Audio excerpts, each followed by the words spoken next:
What is up, fellow nerds, and welcome back to the Dapper Snapper Gaming channel, and welcome back to How Do I Want to Do This? This is our series where we take a look at all playable options available to players in Dungeons & Dragons 5th edition, then we rank them on a scale of 1 to 10 and either build them or fix them depending on how they rank. Now today we are bringing you the start of another section of this series as we begin our talks about the Ranger class. The Ranger is some people's absolute favorite class out there, and other people think that it is absolute trash. We are here to give our opinions on it and see just how it lands in comparison to the other classes. But before we do that, make sure to leave a like on the video and subscribe if you haven't already. As you can see, most people who watch the channel are not subscribed. Less than 10%. Come on, that's awful. Please go ahead and subscribe. It'll help us to reach our goal of 4,000 by the end of this year. I really think we can do it. But come on, you got to press the button. It'll really help us out. Then make sure to click that bell so you're notified when new videos are uploaded, and share the video with your friends. Once you've done that, then at least consider becoming a member of the channel as well. For only $2 a month, it really helps to support me making these videos, and you get fancy write-ups for all of my build guides and subclass fixes. Of course, we're getting ready to start talking about the Ranger, so you're going to have the entire class worth of those. It also counts for my variety builds that I do as well. All kinds of stuff on there that you can keep and use at your table, whatever you want to do. Then of course, if you would love to go a step further, which would be amazing, the silver tier of course gets you a special shout out at the beginning of my episodes. And of course, it also lets you get my videos 24 hours early, which is another great perk. Then finally, at the gold level, you get to work with me in picking certain video topics. You get a special part of the Discord for yourself and other gold members, and there are other perks coming very soon as well. So really cool stuff. I really appreciate all of my channel members. Thank you all so much.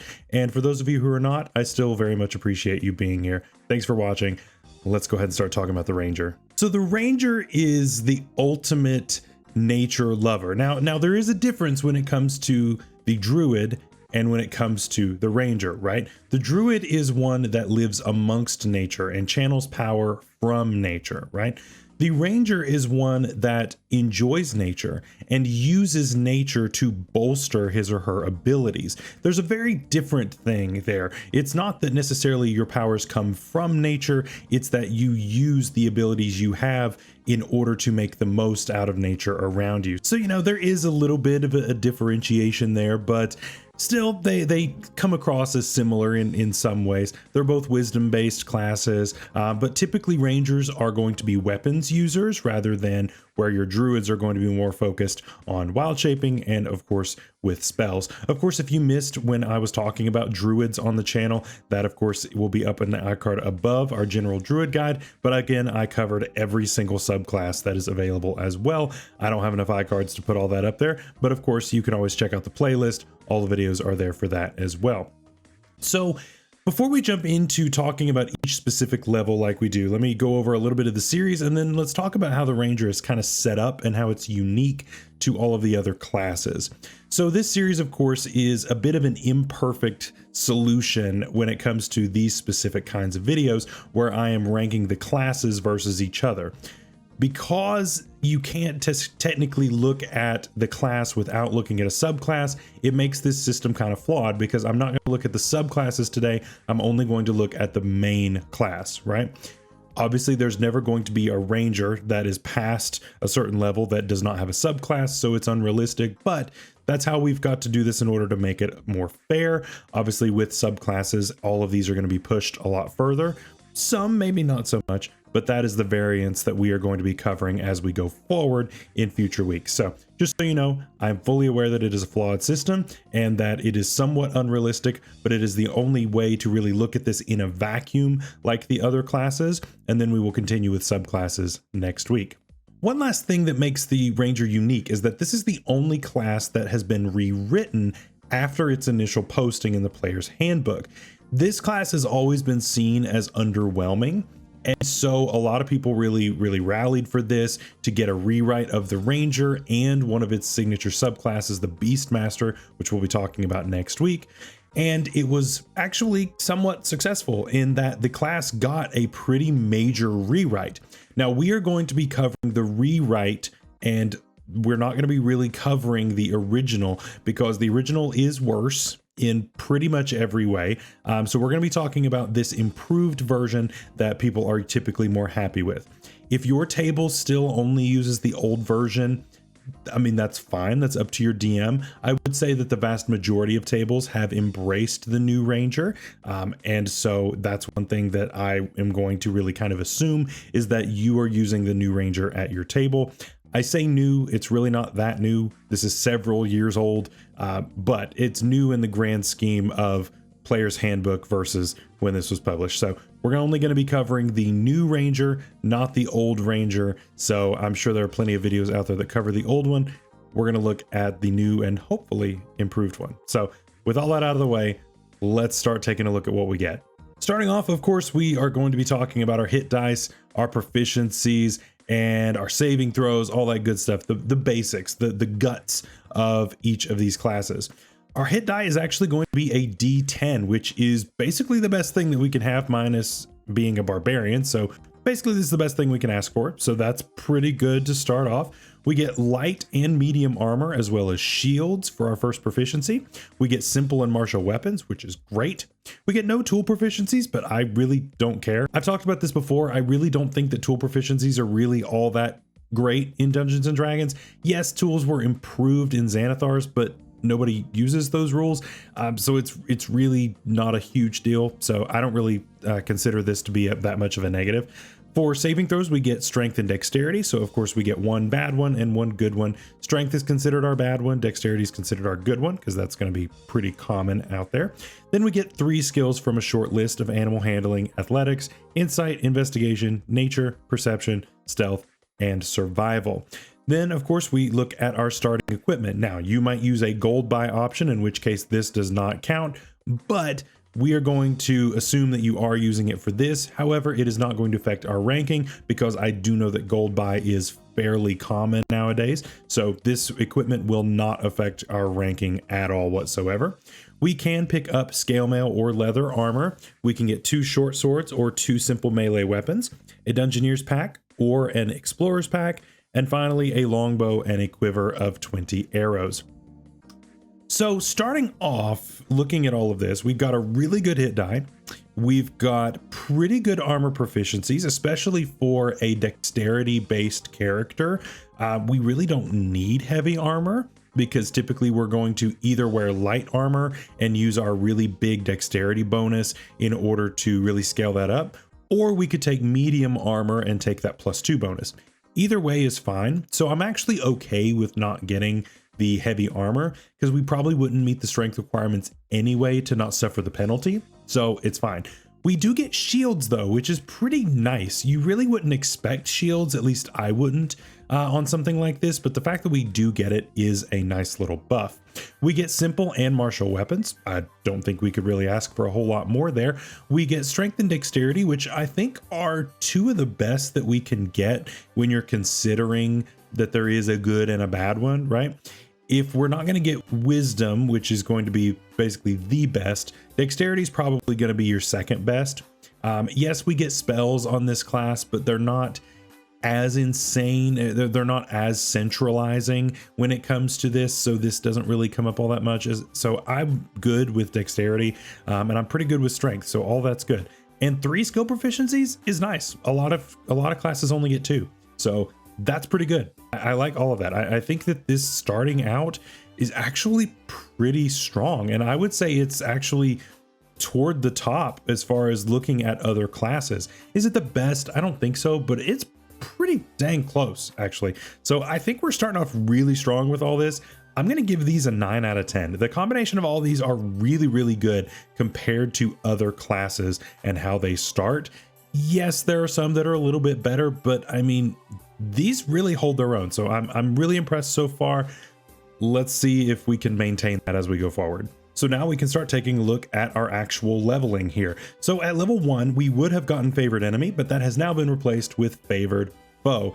Favored foe is interesting. It's definitely more useful than the original, but it's also limiting in other ways. So let's take a look at it. So whenever we hit a creature, we can now mark it as a favored enemy for 1 minute, or until we lose concentration. The first time on each of our turns that we hit that favored enemy and deal damage to it, including when we mark it initially, we can increase that damage by 1d4. We can use this feature a number of times per day equal to our proficiency bonus, and we regain all expended uses back whenever we finish a long rest. The damage, of course, is going to then increase to 1d6 at 6th level and 1d8 at 14th level. So originally this was something that you had to choose a certain type of enemy and you were locked into that for forever, and that was really bad. So they basically gave you Hunter's Mark Light essentially at this. It's bad. It's really bad. I don't know what other way to put it. Just give us Hunter's Mark for free. Just give us Hunter's Mark and let us cast it without concentration. Let that be the Rangers thing. But they didn't do it. They've done it in 1D&D because they finally realized that that's actually something that's useful and it's really not overpowered. But this is trash. Having to use my concentration for 1d4 of extra damage is terrible. I would rather use it on any other spell. You know, I get that it's trying to save you on the spell slots and it's trying to save that kind of resource and that kind of thing, but the damage is too laughable. I don't need to wait until 6th level for it to catch up with Hunter's Mark. That's too late. That is way too late for me to have to wait for this. So I really don't think that this is that great. I'm not impressed by it personally, especially with Hunter's Mark right there. I'd rather use a spell slot every day of the week. That's just me personally.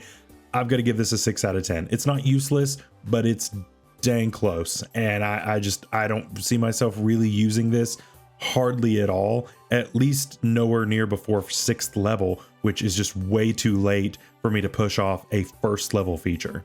Also at level 1, we would have gotten Natural Explorer, but now we get Deft Explorer. Natural Explorer gave us some like traveling type of things, and it just was kind of right? But with Deft Explorer, we actually get some decently useful things. Now I'm gonna go ahead and talk about them when they come up, because Deft Explorer is interesting. It gives you a list of 3 different features that you are going to get, one at 1st level, one at 6th level, and one at 10th level. So I'm only going to talk about Canny for right now, which is our 1st level feature, and then I will technically come back to Deft Explorer once we get to 6th and once we get to 10th, because otherwise I'm kind of jumping ahead. So I'm going to go level by level. We're going to go 1st level first, and then we'll go from there. So for right now, we get Canny, and so we can choose one of our skill proficiencies and double our proficiency bonus with it. That, of course, is the same thing as Expertise, which is fantastic. That is an amazing feature. We also get to speak, read, and write an additional 2 languages, which is also pretty good. Canny's great. Canny is a fantastic feature. It definitely helps to balance out the terrible favored foe feature.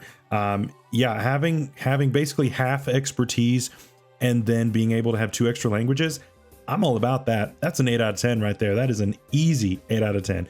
Canny is an amazing feature. I absolutely love having it, and you'll find that all of the Deft Explorer features end up being really, really nice. But like I said, we'll come back to those here shortly.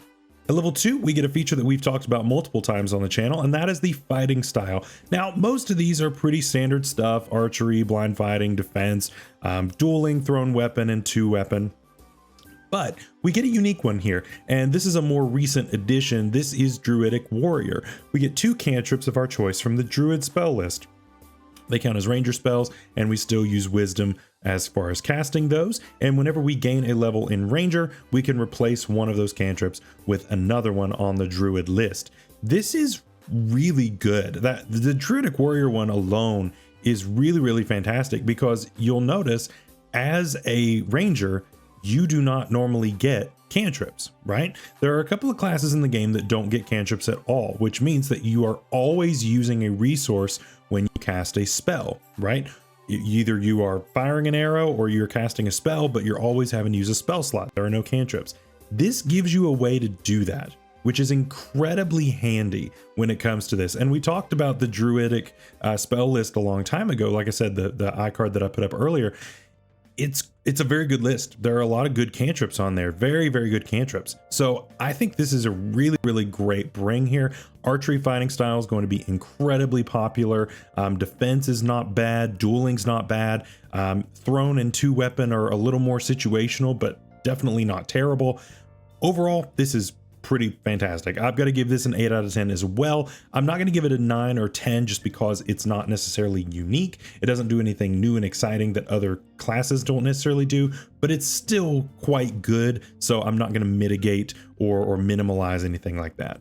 At second level, we also get spellcasting. And so this spellcasting is going to be similar to that of the Paladin, where it's a half caster, right? So we are going to gain our spell slots and levels and that kind of thing, but at a very slow speed, right? It won't be until 17th level that we get our highest spell slot, which is the same as everybody else, but it's only a 5th level spell slot. It's not a 9th level. So we are going to be far behind the other full casters that we have been talking about and are going to be talking about here as we do the final 3, sorcerer, warlock, and wizard eventually. But there are still some really unique things here. The ranger spell list is pretty nice. It is mostly nature themed things.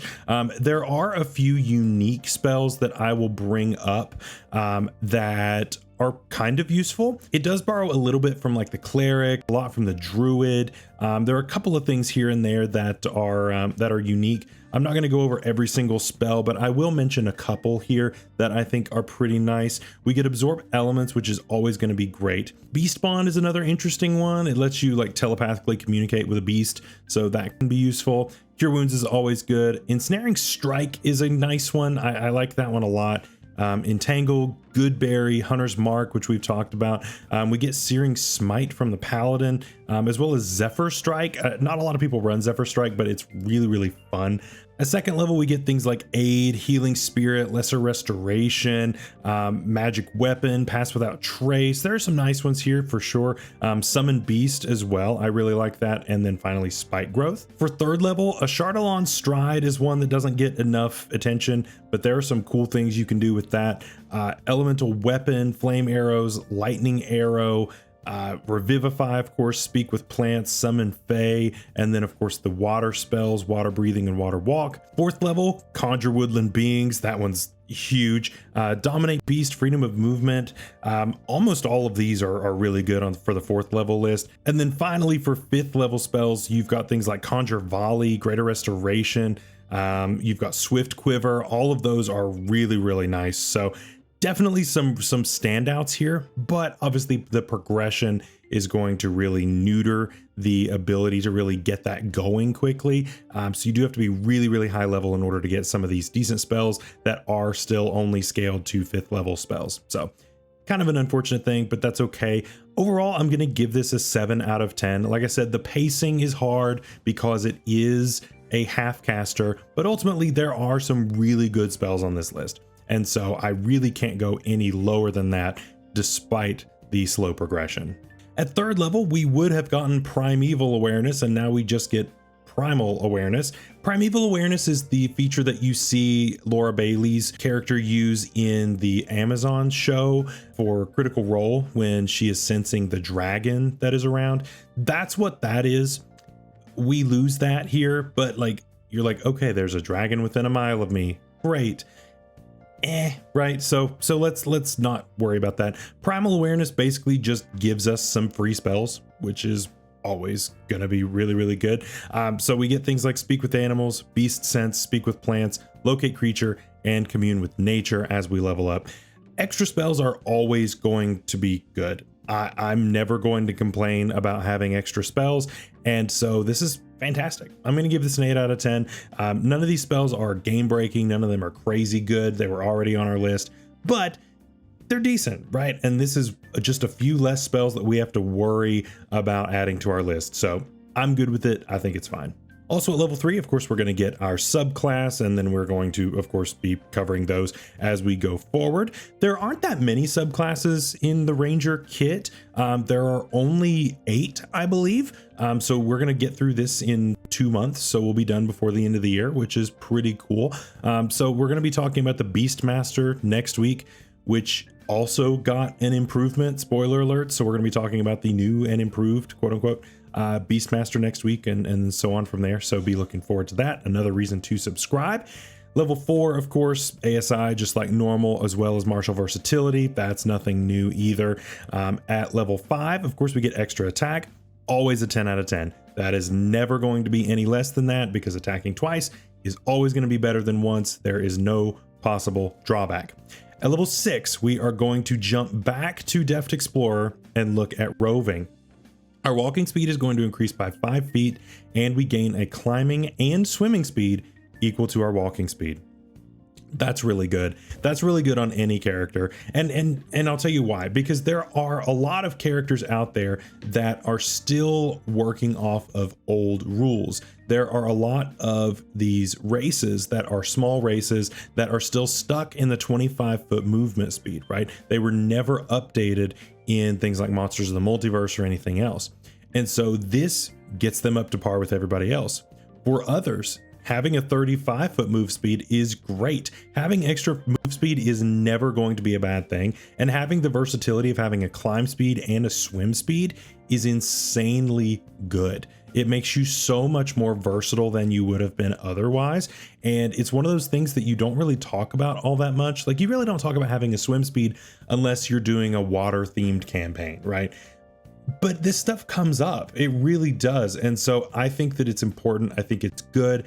That's another 8 out of 10 for me. I think that roving is really good for mobility, for versatility, for all of these reasons. I think it's a fantastic thing to have. At level 7, we would get a subclass feature here. And then at level 8, that is an ASI level, but we also get something called Land Stride. This gives us a few more mobility options somewhat. So with this, we of course can now move through non-magical difficult terrain without having any kind of movement penalty. We can also pass through non-magical plants without being slowed and without taking damage from them if they have thorns, spines, or similar hazards. Beyond that, we also have advantage on saving throws against plants that are magically created or manipulated to impede movement, such as those created by the Entangle spell. So obviously these are both kind of decent, right? Obviously it would be nice to be able to be immune to something like a spike growth or something like that, but ultimately these aren't bad, right? These are very nature-y, and being able to ignore difficult terrain as long as it's non-magical is pretty cool. I think that's definitely going to come up quite a bit, actually. And then we also have advantage on saving throws against plants that are magically created or manipulated to impede movement. So that's also pretty good. You know, it's going to be situational, but it definitely could come up if you're going against some kind of evil druid character or something like that. Then this could come up. It does seem a little specific, and so that is not quite as useful as a lot of the others that are out there, but it's not terrible at the same time. So I get it. I understand it. It's not the most amazing thing out there, but it's also not the worst. So it's fine. I'm going to give this a 7 out of 10. I think it's decent. I definitely think that it could be, you know, pushed a little bit further and it would still be okay, but ultimately it's not the worst. At level 9, we don't get any features, but that is an improvement level for our spells, of course. Then at level 10, we would have gotten Hide in Plain Sight with the previous iteration, but now we get Nature's Veil, which is pretty similar, but a little bit better in some ways. So with this, we can now hide from view for a little bit of time. As a bonus action, we can become invisible until the start of our next turn, and we can do this a number of times equal to our proficiency bonus. This isn't terrible, right? Because this does not rely on us doing anything specific. And here's the other thing, right? It does not say unless you make an attack or unless you do blah, blah, blah, blah, blah. It says you become invisible along with what you're wearing or carrying until the start of your next turn, regardless. So if you bonus action at the beginning of your turn and then make your attacks, they're going to be at advantage because the enemy cannot see you. So this is very useful. I don't see how this could be a bad thing. I really like this. Is it limited in its use? Sure, but it's still pretty good. It can allow you to get repositioned without taking things. It allows you to possibly get out of an attack of opportunity, or at least at the very least at disadvantage you can possibly get out of that range. So there are a lot of really good uses to that feature. Overall, I'm going to give this a 9 out of 10. I think it's good. It's limited, yes, and does it deserve a 9? Maybe not, but I think it's really good. I really like this feature here, so definitely something that I'm happy to have. Also, at this level, at 10th level, we are going to get one more feature on our Deft Explorer feature. So we are going to get Tireless. As an action, we can now give ourselves a number of temporary hit points equal to 1d8 plus our Wisdom modifier, and we can do this a number of times per day equal to our proficiency bonus, and of course get everything back at the end of a long rest. In addition, whenever we finish a short rest, we are going to gain back a level of exhaustion instead of it only being tied to long rests. The exhaustion level is somewhat situational, unless you're going to be like a berserker barbarian or something like that that is farming exhaustion, then typically this isn't going to be something that comes up all that often. Yes, you may be in some kind of a situation where you're on a long trek and you don't get to rest and it's very dangerous, and so this may come up, but I don't think that this is something that I'm going to assume is going to come up often. Giving yourself temp HP is going to be pretty decent. It's only 1d8 plus Wisdom modifier at level 10, so it's not that much, but you can do it multiple times. I really wish that this was a bonus action rather than an action. I think an action is a little much personally, so I would probably do this outside of combat, but you know, it is what it is.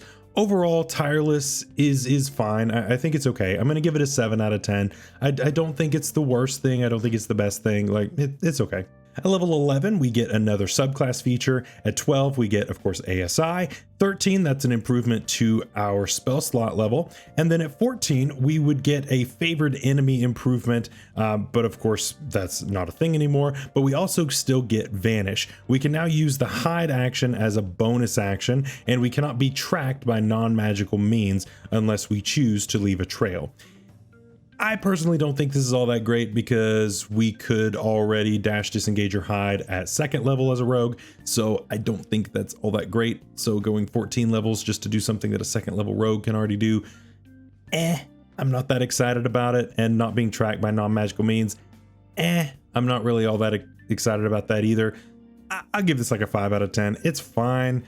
It's okay. I don't really think it's ever gonna come up. I don't think I'm ever gonna be super excited about this because, you know, the rogue's been doing this for 12 levels at this point. At level 15, that's another subclass feature. Level 16, that is another ASI level. 17, that's 5th level spells. And then 18, we get Feral Senses. Feral Senses is interesting. It's original to the original version of the Ranger, and it's cool. I think it's cool. So when we make an attack against a creature that we cannot see, we do not take disadvantage on the attack roll. We also can be aware of invisible creatures that are nearby, as long as it's not technically hidden and we are not blinded or deafened. This is pretty interesting. So basically, invisibility isn't going to make a difference in any way at this point. So somebody's trying to sneak up on you and is invisible, you attack them normally as if they weren't. That's pretty cool. I do like this. How often is it going to come up at 18th level or higher? I don't know. It really depends on your campaign, but if it comes up, it's going to be really nice because, let's be real, True Sight is incredibly rare for PCs. Basically unheard of. But at 18th level, you never know. You could have some crazy stuff going on. It's hard to tell. Overall, I'm going to give this an 8 out of 10. I think it's decent. I don't think it's anything game breaking, but it definitely could come up and definitely could be quite useful. Level 19, that's our final ASI, of course. And then level 20, Foe Slayer. This is going to be our capstone here. And so it's interesting. You'll see what I mean. Once per turn, whenever we make an attack roll or damage roll on a creature, we can add our Wisdom modifier to either one of those, as long as it is one of our favored enemies. And of course, we can choose to use this before or after the roll, but before any of the effects are applied. Now, of course, remember, this was going to work with favored enemy prior, but now it works with favored foe, so it's a little more applicable. But like I said, We have to be concentrating for this to work. For me to be able to add a potential +5, maybe even not a +5 because of how mad we are, that's all we get. We have to be concentrating to do a bonus of +4 or +5 damage, or to get a bonus of +4 or +5 to hit. No, I don't like it. I think it's bad. The fact that it relies on that first level feature is really bad, and it takes it down a notch. I honestly would prefer the old one because it's nowhere near as limiting. Even though it's limited to a certain creature type, at least you maybe could have spoken to your DM about this beforehand and maybe possibly gotten close to predicting what was going to happen, and maybe it would come up. Now you have to be concentrating on a terrible feature. Yes, the damage has improved to a D8 at this point, but ultimately you're still concentrating on this, and it's only once per turn. It's not per attack. So I don't think it's that great. I really don't think it's that great. I'm going to give this a 7 out of 10. It's disappointing as a capstone, and I really wish that we got something a little bit better. So what do we think of the new and quote unquote improved Ranger? It has ups and downs. I think that this class is decent, and I think that they made some improvements. In some ways, I think that we either stayed the same or possibly even walked it back slightly. I definitely think that there's more that could be done here, right? I mean, look at 1D&D, right? Obviously 1D&D has no bearing on this because this is not related, but 1D&D gave expertise, just like the other expertise classes or whatever, which makes sense, and that helps out here. We of course also get Hunter's Mark for free at level 1 with no concentration. That's huge. That's what every ranger needs. And yet they couldn't push it far enough to do that in this version. Personally, for me, I have for a long time, even before 1D&D even announced this, I have been doing that already with my rangers. Ever since Ranger got buffed, I have thrown out this feature and then gave them Hunter's Mark without concentration for free on a basis of, I believe I normally go with proficiency bonus times per day, and then you can cast it with a spell slot with concentration afterwards. But it's just something that I think it's so bad of a start there. But like I said, we have such good like bones to this, right? Good hit die, good proficiencies, good saving throws, all that stuff is great. And then we start getting the features, and like some of it's good and some of it's just bleh, and I don't know, it's just kind of all over the place. So for all of those reasons, I have to kind of give it a lukewarm rating, unfortunately, even though I really don't want to. Is it a bad class? No. Is it the worst class in the game? I also would have to say no.